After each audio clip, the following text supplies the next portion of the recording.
বাড়ির পাশে নদী, আর নদী থেকেই ধরা হয়েছে এই মাছগুলা। আমি একটু ধরে ধরে দেখছিলাম আর ছোটবেলায় ফিরে গেলাম, মাথায় একটু কাঁকড়া ক্লিপও লাগিয়ে নিলাম। গাছের অনেকগুলা ডাল শুকিয়ে আছে, ভাবলাম কিছু ডালও ছিঁড়ে নেই। এতে ঢুকেই মা তো কুটা দিয়ে সব ধরনের ফল ফলালি পারছে। এই একটা সুবিধা গ্রামের বাড়ি থাকা, একদম হাতের জিনিসই সব খাওয়া যায়। আচ্ছা, ছোটবেলায় কে কে মাথায় এই ক্লিপগুলা লাগাতেন অবশ্যই কমেন্টে জানিয়ে দিবেন। আমার গ্রামে আসলে একদম ঢাকায় যেতেই ইচ্ছা করে না, কিন্তু আমার জামাই সাহেব তো রয়েছে ঢাকায়, তার সাথে তো দেখা করতেই হবে, টাইম স্পেন্ড করতেই হবে, তাই তো তার টানে চলে যাচ্ছি ঢাকায়। মাকে বললাম মা আজকে একটু চলো গ্রামের বাড়ি যাই, তাই আমি আর মা দুইজন বের হয়ে গেলাম। দুইজনই যেহেতু বাসায় থাকি, আর আমাদের বাসাটা কিন্তু এখনো ফুল কমপ্লিট হয় নাই, যেতে ছোটবেলার অনেক কিছুই দেখলাম। এখানে এসেই দেখি হলুদ একটা কি পড়ে আছে, এরপরে একটু এদিক সেদিক দেখছিলাম যে ফল ফলালি কিছু পেকেছে কিনা খাবো। এদিকে দেখছি আমাদের লিচু বাগানে অনেকগুলা লিচু হয়েছে, আমাদের কয়েকটা লিচু গাছও আছে। তো এটাই হচ্ছে আমাদের ছোট্ট একটা গ্রামের বাড়ি। আর দেখতে পাচ্ছেন গ্রামের বাড়িটা তো এখন ভূতের বাড়ি হয়ে গিয়েছে, কেউ না থাকলে কোনো কিছু যত্ন না নিলে এরকমই নষ্ট হয়ে যায়। এদিকে মা কোটা বের করে নিচ্ছে, এখনই ফল গাছে কোটা দেয়া হবে আর টেনে টেনে পাড়তে হবে ফল। আমরা যেহেতু কেউই থাকে না, আমাদের গ্রামের বাড়ির সব ফল ফলালি মানুষরাই খেয়ে ফেলে, আর আমরা যা পাই আলহামদুলিল্লাহ আমরা আল্লাহর নামে সব ছেড়ে দিয়েছি এবং পশু পাখিকে খাওয়ার জন্য সবকিছু দান করে দিয়েছি গ্রামের বাড়ি। আমাদের গ্রামের বাড়িতে কিন্তু সব ধরনের গাছই আছে।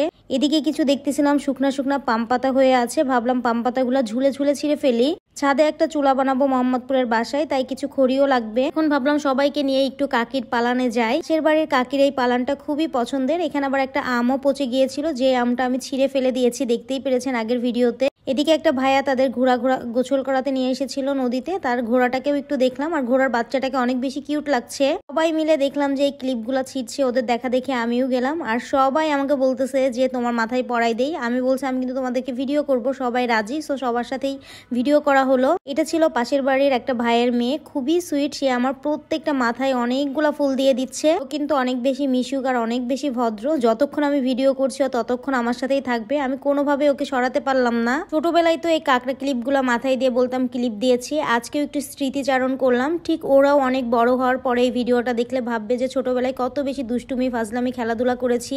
দেখতেই পারছেন ও কত বেশি খুশি আমাকে এইগুলা মাথায় দিয়ে। ফাইনালি ওকে আমি সরাতে পারলাম, আমি সরিয়ে দেন কিছু ভিডিও করে নিচ্ছি। আমার তো খুব সুন্দর লাগছে, মনে হচ্ছে আমি একদম সে ছোট্টবেলার টুনটুনি পাখি হয়ে গিয়েছি। আপনারা কি জানেন আমার কিন্তু একটা নেম আছে, নিক নেম, যেটা হচ্ছে টুনটুন। এরপর শুরু হয়ে গেল চুলের সাথে সবার যুদ্ধ। আমি একা একাই খুলতেছিলাম, ওরা বলতেছে আমি খুলে দেই। এদিকে ফারহান তো আমার চুলগুলো একদম টেনে টেনে শেষ করে দিচ্ছে। সবাই মিলে এরপর ধরলো আমার চুল থেকে সবকিছু খোলার।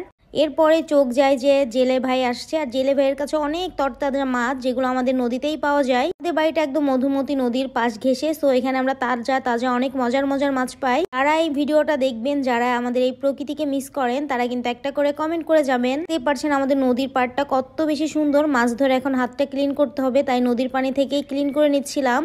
এদিকে একটু মেঘলা মেঘলা আকাশ ছিল, খুবই সুন্দর লাগছে সবকিছুই। আচ্ছা, আপনাদের গ্রামের বাড়ি কোথায়, কে কোন জেলা থেকে আমার ভিডিওটি দেখছেন অবশ্যই কমেন্ট করে জানাবেন। আর আমাদের গ্রাম আপনাদের কাছে কেমন লেগেছে সেটাও কিন্তু জানাতে ভুলবেন না। সো আল্লাহ হাফেজ, বাই বাই, দোয়া করবেন।